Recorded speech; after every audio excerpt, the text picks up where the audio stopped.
اعوذ باللہ من الشیطان الرجیم بسم اللہ الرحمن الرحیم فلذلک فادع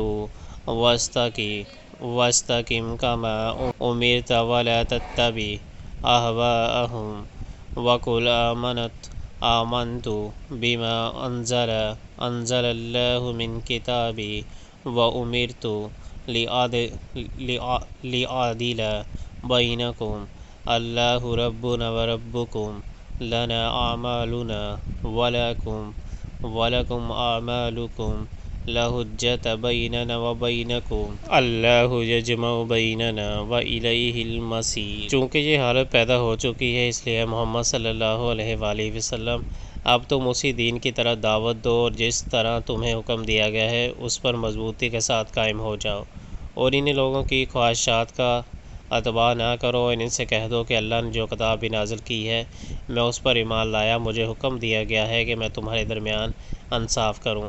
اللہ ہی ہمارا رب بھی ہے اور تمہارا رب بھی، ہمارے اعمال ہمارے لیے ہیں اور تمہارے اعمال تمہارے لیے، ہمارے اور تمہارے درمیان کوئی جھگڑا نہیں۔ اللہ ایک روز ہم سب کو جمع کرے گا اور اسی کی طرف سب کو جانا ہے۔